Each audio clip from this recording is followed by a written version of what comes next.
La llegenda de Sant Jordi. El drac, amb el seu alè fètid i verinós, matava i engolia els ramats i amenaçava la vila. Els cavallers més valents van intentar donar-li mort, però el drac els vencia amb facilitat.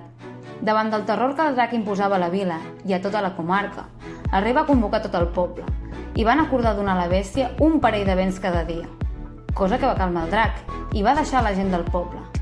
Acabats els béns, li van donar gallines i quan ja no disposaven de cap animal, van decidir que, per sorteig entre els habitants de la vila, cada dia li lliurarien una persona. La Jordina, la filla del rei, era l'encarregada de fer el sorteig. Ella va decidir boicotejar el sorteig i posar el seu nom tantes vegades com habitants tenia el poble. Enmig de la plaça, envoltada de tot el poble, la mà innocent de la princesa va extreure el primer nom destinat al sacrifici. Era el seu! Tothom va esclatar en plors. La Jordina es va acomiadar dels seus pares i va anar cap al cau del drac. El bosc era vell i flairós. A mig camí, la princesa es va creuar amb un cavaller, pujat en un cavall blanc. Era Sant Jordi. La Jordina li va ensenyar que portava un punyal per tal de matar el drac. Llavors, Sant Jordi li va dir que l'ajudaria, però la princesa va dir que no feia falta, que ella sola podia i que no calia que s'arrisqués.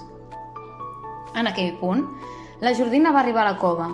De seguida, el drac va intentar menjar-se-la, però ella li va clavar el punyal. El drac es va resistir i va intentar agafar-la, però aleshores va aparèixer Sant Jordi. Finalment, junts el van acabar matant i es van mirar executats i contents per haver-lo vençut. Els dos van mirar cap al drac i van veure que de la sang embrotava una rosa. La Jordina la va agafar i li va donar a Sant Jordi per donar-li les gràcies. Donat que Sant Jordi sempre havia estat el seu crush, la Jordina va demanar-li per quedar un dia. Ell li va dir que sí i junts van tornar cap al poble.